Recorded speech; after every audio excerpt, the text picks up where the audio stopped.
Hello students, good morning. मैं सुरेंद्र कुमार काला unique study point में आप सभी का स्वागत करता हूं। और आप हमारे आज 10वीं क्लास की चौथी प्रश्नावली नंबर 4 रैखिक समीकरण वाली हम हल करेंगे। तो उसके लिए देखते हैं कुछ क्या उसमें। देखो, जैसे कोई दो समीकरण हमारे को दिए गए होते हैं, a1x plus b1y plus c1 बराबर 0, ऐसा। फिर दूसरा a2x plus b2y plus c2 बराबर 0। पहले तो इनकी कंडीशन है कि एक पक्ष में शून्य ही होना चाहिए। पहले तो इन समीकरणों की कंडीशन क्या है, एक पक्ष में इनके शून्य ही होना चाहिए। जैसे मैंने इस प्रकार से बनाया, यदि इस साइड में कोई संख्या दी है तो उसको इस साइड में लाना पड़ेगा और उसको शून्य ही करना पड़ेगा। पहली कंडीशन तो ये हमारे पास। फिर हम इसके बारे में करते हैं आगे। क्या है, देखो क्या कर रहे हैं। देखो, a1 क्या है, प्रथम समीकरण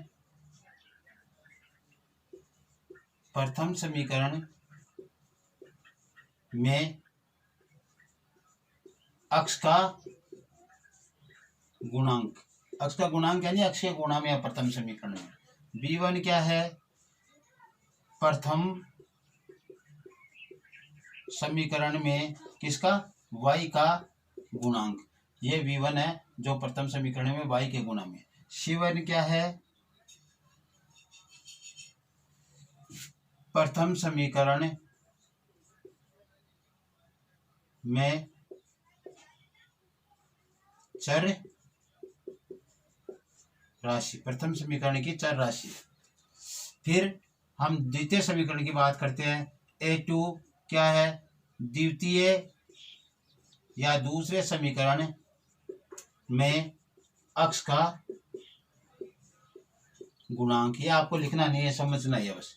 b2 क्या है, द्वितीय समीकरण में y का गुणांक। और c2 क्या है, वही द्वितीय समीकरण में चर राशि। ये का यही तो a लगा, ये a1 तो प्रथम समीकरण में x का गुणांक, b1 है प्रथम समीकरण में y का गुणांक, c1 है चर राशि, और a2 है द्वितीय समीकरण में x का गुणांक। ये देखो a2 x के गुणांक में है द्वितीय समीकरण में। ये समीकरण 1 और 2 है, पहला और दूसरा। ये पहले में x के गुणांक में a1 है, ये देखो।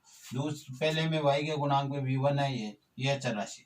और ये a2 अक्ष का गुणांक द्वितीय समीकरण में, b2 y का गुणांक, आगे c2 वही जो हमारे पास गणितीय रूप में दी गई राशियां होती हो। तो इस प्रकार हम इनको रखते हैं। अब देखो इनकी कंडीशनें क्या बनती है, वो कंडीशन देखो। कंडीशन क्या रहती है, देखो पहली पोजीशन करते हैं हम इसके लिए। प्रथम पोजीशन के लिए क्या होता है कि जो a1 बटा a2 बराबर नहीं है v1 बटा v2। यदि ऐसा नहीं है, ये बराबर नहीं है दोनों का अनुपात, कि a1 में a2 के इसके अक्ष के गुणांक भी इसके अक्ष के गुणांक का भाग दिया, जो मान आया वो इसके y के गुणांक भी इसके y के गुणांक का भाग देने पर बराबर नहीं आया, तो समीकरण क्या है, इसका समीकरण का हल क्या होगा, अद्वितीय हल। समीकरण का हल क्या होगा, अद्वितीय हल होगा। फिर इसमें दूसरी बात क्या है, यह प्रतिच्छेदी रेखा है। क्या है, प्रतिच्छेदी रेखा, यानी एक दूसरे को क्या काट रही है। एक दूसरे को क्या है, ये रेखाओं के समीकरण एक दूसरे को क्या कर रहे हैं, काट रहे हैं, एक दूसरे को काट रहे हैं। तीसरी बात क्या है, असंगत है, असंगत है। ये काट रहे हैं, इसका मतलब असंगत है, ऐसा है। तो इस प्रकार से हम इनका हल निकालते हैं। फिर दूसरी इसमें कंडीशन है कि a1 बटा a2 बराबर b1 बटा b2 बराबर नहीं है c1 बटा c2। इसका क्या होगा, कोई हल नहीं, कोई हल नहीं है। इसमें देखो कैसी रेखाएं बनेगी, इसमें रेखाएं ऐसे एक दूसरे को काटने वाली रेखाएं बनेगी, कहीं ना कहीं वो एक दूसरे को प्रतिच्छेद करेगी, तो इस प्रकार की रेखाएं बन सकती है इसमें। इसमें देखो इसका कोई हल नहीं है, इसका मतलब ये क्या है, समांतर रेखा है। क्या है, समांतर रेखा, ये एक दूसरे को काटेगी ही नहीं, प्रतिच्छेद ही नहीं करेगी, तो क्या है, समांतर रेखा है। तो समांतर रेखा। फिर क्या है, ये भी क्या है,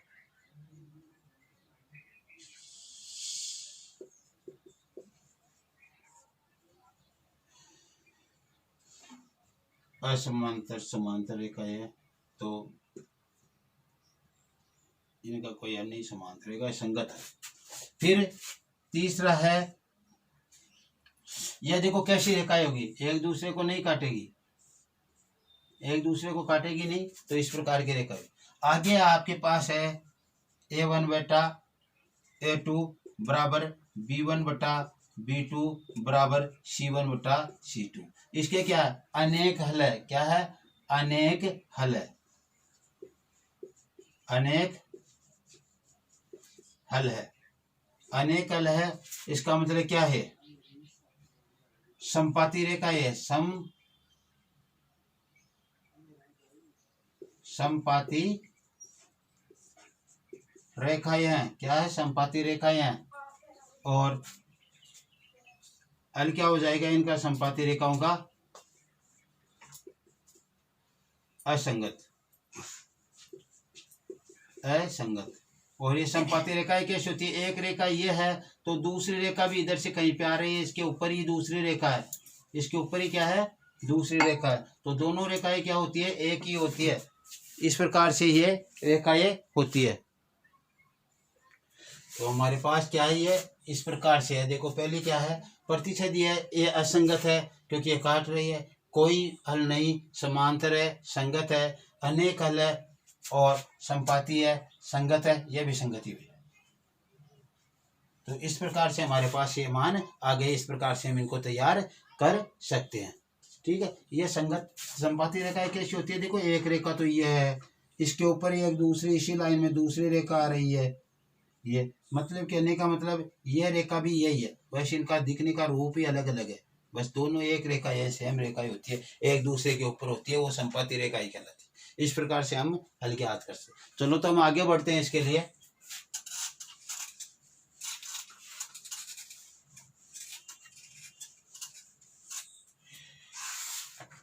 पहला क्वेश्चन इसमें 4.1 का एक एक दो क्वेश्चन करेंगे। 4.1 का पहला क्वेश्चन है, क्या है, 2x - 3y बराबर 8। 4.1 का पहले क्वेश्चन का पहला, 2x - 3y 2x - 3y बराबर 8 ये है। और फिर है 4x - 6y बराबर 9। 4x - 6y बराबर 9, ये मान हमारे पास है। पहले तो हमको क्या करेंगे, इनको एक सांचे में डालेंगे, 2x - 3y और 8 को इधर लेकर आएंगे तो माइनस का और शून्य मान हो गया। समीकरण नंबर 1 हमारे पास ही हो गया। फिर दूसरा 4x - 6y, इस 9 को इधर लेकर आएंगे तो माइनस के 9 बराबर 0। पहले तो इस रूप में इसको बनाएंगे, तो ये रूप आ गया। अब हम देखते हैं, देखिए समीकरण 1 में A1 का मान क्या है, 2 है, B1 का मान क्या है, -3 है, और C1 का मान क्या है, -8 है। ऐसा। फिर समीकरण 2 में A2 का मान 4 है, x का गुणांक, और समीकरण 2 में B2 का मान y का गुणांक -6, और समीकरण 2 में C2 का मान 84 -9। हमें ये ज्ञात करना है। तो देखो A1 बटा A2 का मान क्या हो गया, 2/4 बराबर मान आ गया 1/2। फिर B1 बटा B2 का मान -3 बटा -6 बराबर 1/2। और फिर C1 बटा C2 का मान हमारे पास आ गया -8 बटा -9 बराबर 8/9। तो मान क्या आ गया, A1 बटा A2 बराबर B1 बटा B2 और बराबर नहीं है C1 बटा C2, C1 बटा C2, ये बराबर नहीं। क्यों नहीं है देख लो, इसका मान 1/2 आ रहा है, इसका मान 1/2 आ रहा है, लेकिन इसका मान क्या आ रहा है 8/9 आ रहा है, इसलिए बराबर नहीं है। अतः यह निकाय कैसा है, असंगत निकाय है, असंगत निकाय। असंगत निकाय इतने पूछा अगले ने, कहा संगत है या असंगत, रैखिक समीकरण युग्म का संगत मान है या असंगत। अब चलो इसका दूसरा भी ऐसे करके देख लेते हैं, क्योंकि ये काट रहा है तो असंगत है यहाँ पे, क्योंकि इसका कोई हल ही नहीं है। क्या है, इसका कोई हल नहीं, कोई हल नहीं है, कोई हल नहीं है, तो मान क्या आ जाएगा, असंगत आ जाएगा। चलो ठीक है, इसका दूसरा भी करके देखते हैं इसी तरीके से। 8.4.1 का पहले का दूसरा है 3x - y बराबर 2, 6x - 2y बराबर 4। 3x - y बराबर 2 और 6x - y बराबर 4 -2y। ठीक है, तो ये तो गया 3x - y - 2 बराबर 0, समीकरण नंबर 1 हो गया। और ये हो जाएगा 6x - 2y - 4 बराबर 0, समीकरण नंबर 2 हो गया। a1 का मान तो क्या गया हमारे पास, पहले समीकरण में x का गुणांक 3, b1 का मान क्या गया, पहले समीकरण में y का गुणांक कुछ है नहीं तो 1 आ जाएगा ना मान, तो ये -1 हो गया। और दूसरे समीकरण में अचर राशि क्या हो गई, -2 हो गई। अब इधर हम ज्ञात करेंगे a2 का मान, a2 का मान दूसरे समीकरण में x का गुणांक बराबर 6 और b2 का मान दूसरे समीकरण में y का गुणांक -2 और c2 का मान दूसरे समीकरण, ये मान हमारे पास। अब देख के करके देख लो, देखिए a1 बटा a2 बराबर 3/6 बराबर 1/2 मान आ गया।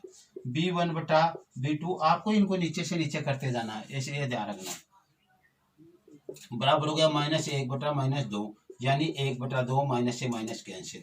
फिर c1 बटा c2 बराबर -2 बटा -4 बराबर 1/2, माइनस से माइनस कटेगा, 2 को काटने पर। अब देखो हमारे पास a1 बटा a2 बराबर b1 बटा b2 बराबर c1 बटा c2, और इन सभी का मान क्या आया, 1/2 आया। अतः क्या है, अनेक हल है, अनेक हल है। और क्या है, संगत निकाय है, हल है तो संगत निकाय है, संगत निकाय है, अनेक हल है, संगत निकाय है।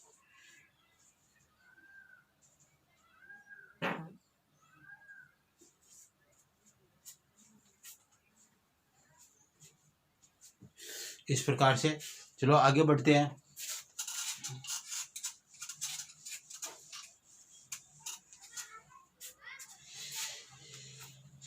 इसका दूसरा क्वेश्चन है, देखो 4.1 का दूसरा क्वेश्चन, और दूसरे का हम पहला ही कर रहे हैं। दूसरे का पहला है 2x प्लस वाई बराबर 3।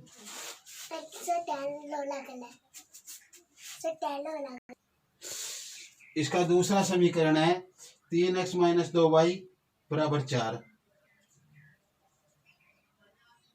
3x - 2y बराबर 4, यह दूसरा समीकरण है। ठीक है,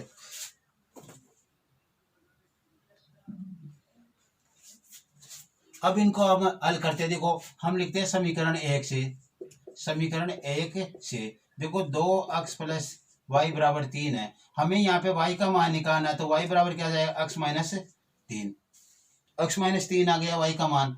अब देखो हमें यहाँ पे सारणी बनानी है, क्या बनानी है, देखो रख लो इसमें। देखो x का मान क्या रखे, x बराबर 0 रखेंगे तो क्या हो जाएगा, 3 - 0, x का मान 0 रखते, y का मान क्या आ गया, 3 आ गया, तो x का मान 0 और y का मान 3 आ गया। इस प्रकार से फिर हम x बराबर क्या रख ले, x बराबर 1 रख ले, तो y का मान क्या आ जाएगा, 3 - 1, 1 रखेंगे तो, और y का मान क्या आ गया, y का मान क्या आ गया, 2 आ गया। x का मान 1, y का मान 2। x बराबर इसमें 2 रख लें, x का मान 2 रखते हैं तो देखो ये समीकरण ये है y बराबर 3 - 2 और y बराबर 1। ये हमारे पास 3 बिंदु प्राप्त हो गए। तो हम पहले समीकरण के अनुसार यहाँ पे रखेंगे x और ये y का मान, और यहाँ पे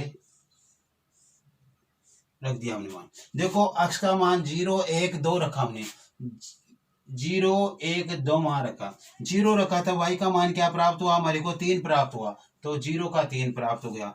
और 1 रखा था, y का मान 2 प्राप्त हुआ, और x का मान 2 रखा तब y का मान 1 प्राप्त हुआ। ये हमारे को मान प्राप्त हुए। ठीक है, तो हमें ये ध्यान रखना है। फिर हम दूसरे समीकरण की बात करते हैं। देखो समीकरण 2 से 3x - 2y बराबर 4। ये देखो 2y इधर ले जाएंगे तो प्लस के हो जाएंगे, 4 इधर आएंगे तो माइनस के हो जाएंगे। तो 2y बराबर 3x - 4 क्या हो गया 3x - 4, और y बराबर क्या आ जाएगा 3x - 4 बटा 2। ये हमारे पास समीकरण हो गया।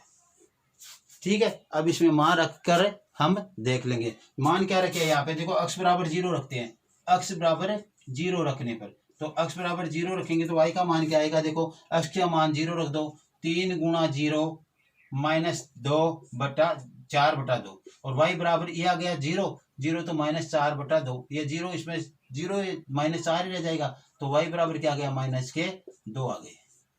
अब हम आगे हल करते हैं।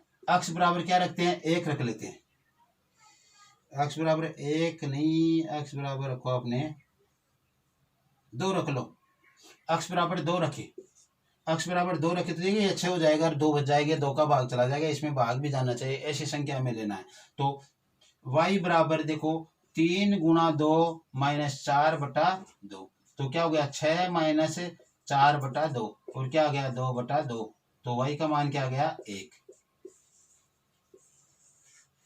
अब एक मान और रख लेते हैं इसका, यहाँ पे इधर रख लेते हैं,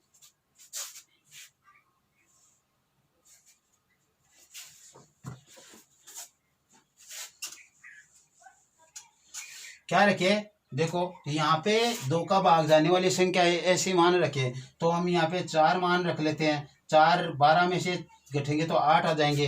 तो देखो x बराबर 4 रखने पर तो y बराबर क्या आ जाएगा, देखो 3 गुणा 4 -4 बटा 2, क्या आ गया 12 - 4 बटा 2, और 12 में से 4 गए तो 8 बटा 2 बराबर 4, y का मान क्या आ गया 4। तो इसके लिए हमारे पास क्या हो जाएगा, देखो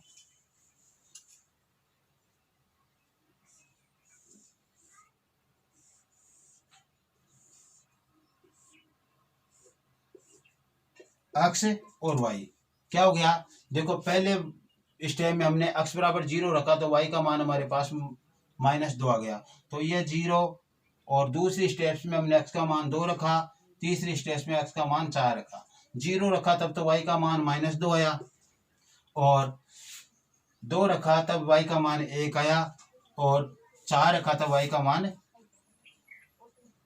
4 आ गया। 4 रखते हैं तो y का मान क्या आ जाता है 4 ही आ जाता है। तो इस प्रकार से हमें अब इन दोनों की इनकी आवश्यकता है, क्या करना है इनको उतार लो अब हमारे, और बाकी सबकी सफाई कर देते हैं। क्या आ रहा है, पहला जो समीकरण पहली रेखा से प्राप्त हुआ वो तो था हमारे पास x y, पहली रेखा से प्राप्त हुआ 0 3 1 2 और 2 1। दूसरी रेखा से हमारे को जो प्राप्त हुआ वो था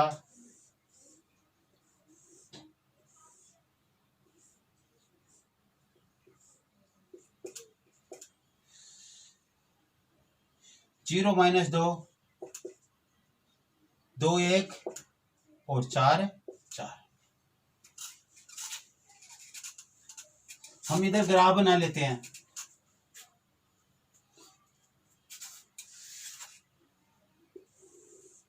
ग्राफ के आपके बीचों बीच आपको ऐसी लाइन बनानी है, ग्राफ में क्या करना है बीचों बीच ऐसी लाइनें बन जाएगी ग्राफ में। ये तो है वाई अक्ष, और ये अक्ष अक्ष, इधर तो अक्ष के माइनस के, इधर अक्ष प्लस के, इधर वाई प्लस के, इधर माइनस के। तो देखो हम मान रखते हैं,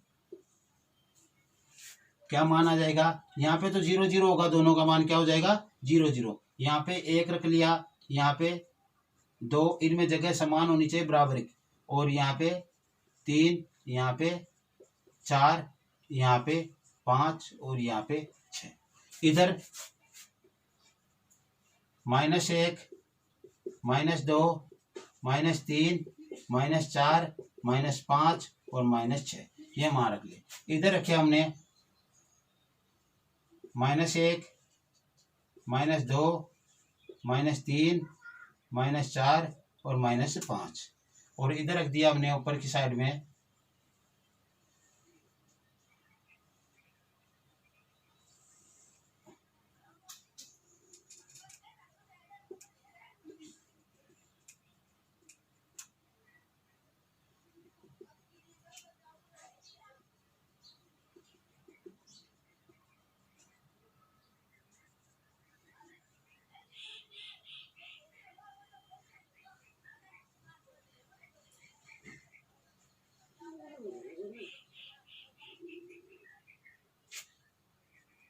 एक, 2, 3, 4, 5, ये मान हमने रख लिए। अब देखो पहली रेखा के अनुसार हम चलते हैं, 0 3, यानी अक्ष का मान तो 0 और वाई का मान 3। अक्ष का मान तो ये 0 यहाँ पर रहा और वाई का मान 3 यहाँ पे रहा, तो ये हो गया 0 3 पहली, ठीक है। और फिर दूसरा 1 2, अक्ष का मान 1 और वाई का मान 2,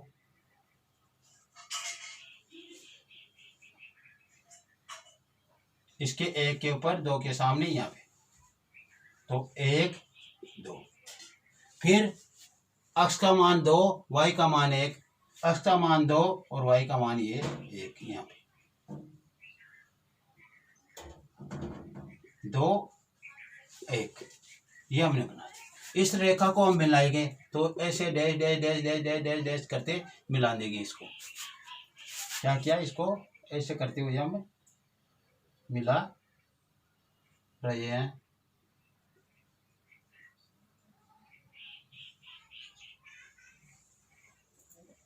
तो हमारी रेखा कुछ इस तरीके से ये प्राप्त हो गई हमारे को। ये है रेखा 1। फिर 2 की बात करते हैं, 0 -2। 0 तो अक्ष का मान ये रहा और -2 वाई पर ये रहा, तो ये दूसरी रेखा के लिए बिंदु आ गए, ठीक है। 2 1, अक्ष का मान 2 और वाई का मान 1, ये रहा, 2 1 आ गया, ठीक है। तो ये आ गया। फिर 4 4 4 ये रहा और इसके बराबर में जाएंगे तो 4 ये रहा।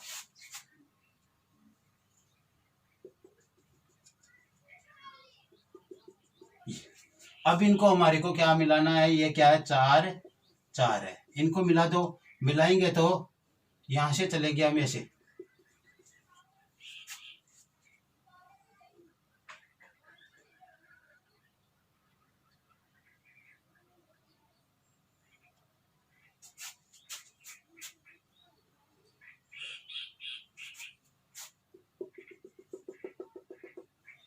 हमने इनमें तो थोड़ा क्या अंतर, हमने थोड़ा ज्यादा कम रख लिया, इसके कारण ऐसा प्राप्त हो रहा है। बाकी ये काट कहाँ पे रही है, 2 1 पर काट रही है, इसको बिंदु P अंकित कर दो और ये क्या हो जाएगी, रेखा 2 हो जाएगी।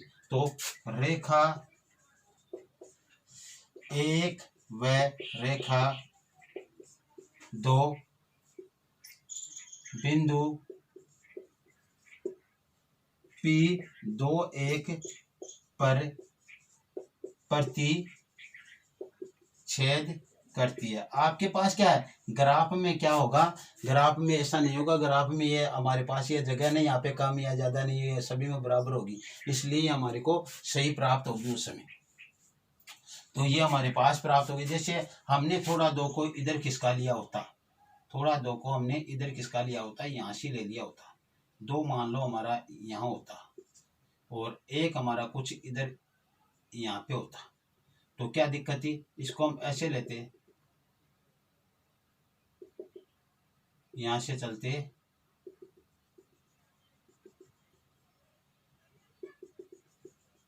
मिल जाती यहाँ, इस प्रकार से रेखा मिल जाती। इसको थोड़ा यहाँ नीचे आ जाता, मान लो ये लो ऐसे, तो ये रेखा कुछ इस तरीके से हमारे को प्राप्त हो जाती है। यहाँ पे 4 प्राप्त हो जाता हमारे को, ये मान लो 4 हमारा यहाँ पे होता, इस प्रकार से ये 4 प्राप्त हो जाते हैं। तो हमारे जो ये रेखा यहाँ पे काट रही थी, ये P1 और ये 2 थोड़ा ऊपर ले लो, तो यहाँ पे काट रही थी हमारी पर P किस पर, 2 1 पर, 2 1 पर। रेखा 1 व 2 बिंदु P 2 1 पर प्रतिच्छेद करती है, अतः इनका हल क्या हो जाएगा, x बराबर 2 और y बराबर 1। बस इस तरीके से हमें ग्राफ करना है, इस तरीके से क्या करना, हमारे को ग्राफ हल करना है। तो इस तरीके से ग्राफ हल हो जाएगा, ठीक है। इस प्रकार से हम करेंगे 4.1 का, दूसरे का पहला x का मान 2 और y का मान 1 हमारे को प्राप्त हो रहा है, ऐसे ही हमें निकालना था, ठीक है। आगे बढ़ते हैं।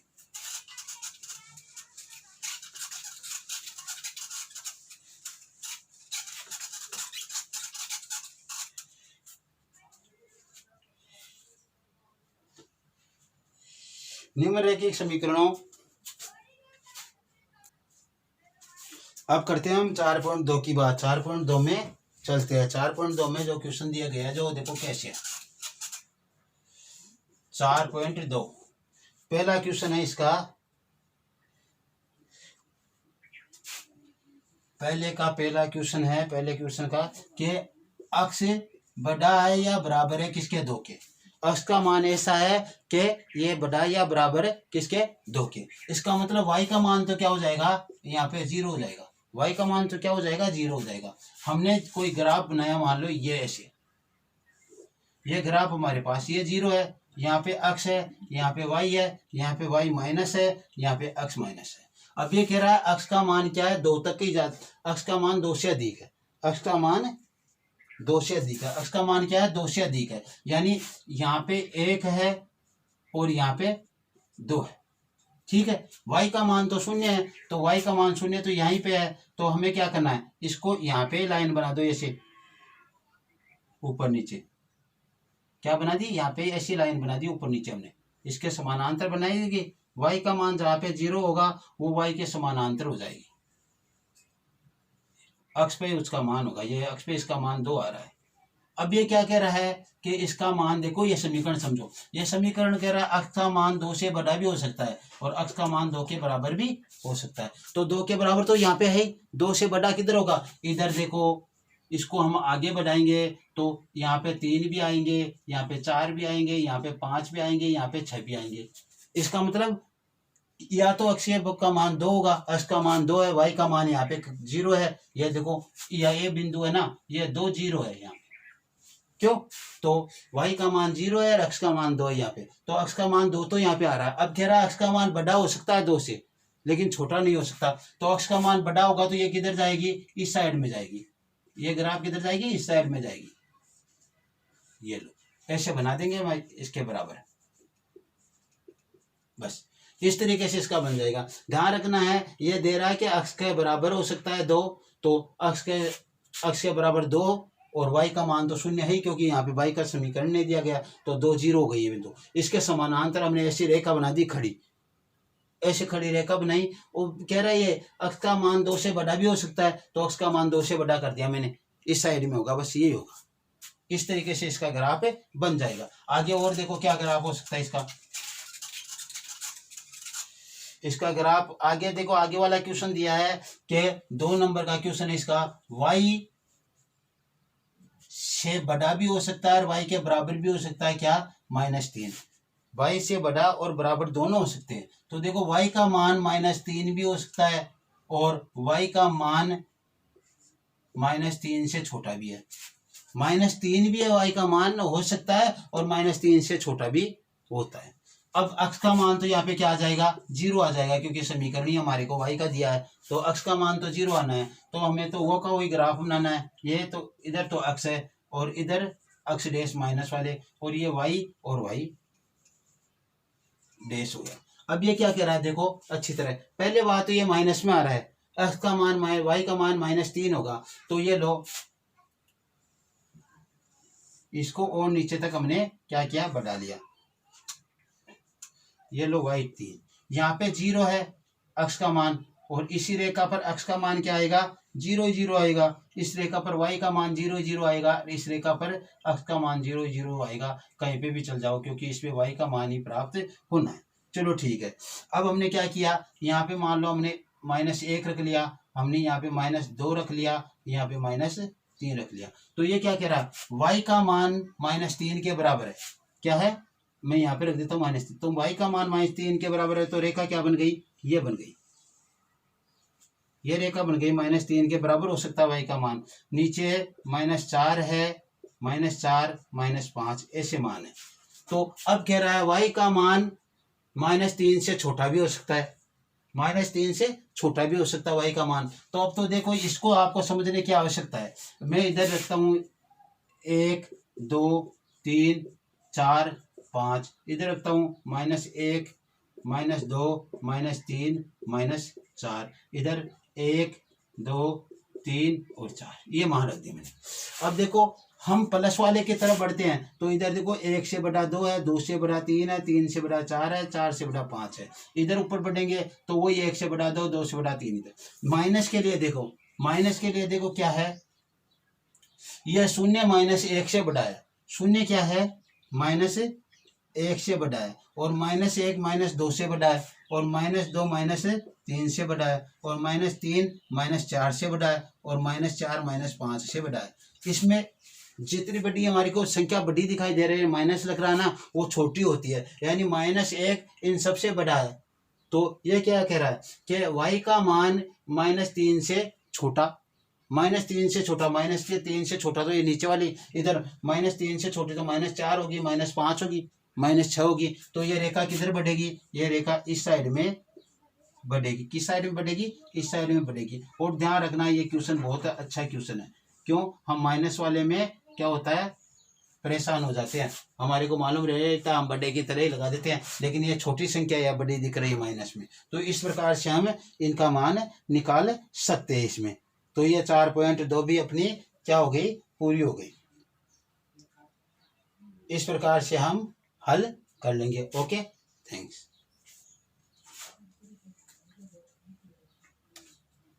भाई आज के लिए इतना ही, इसमें 4 प्रश्नावली 4 पूरी। Thank you.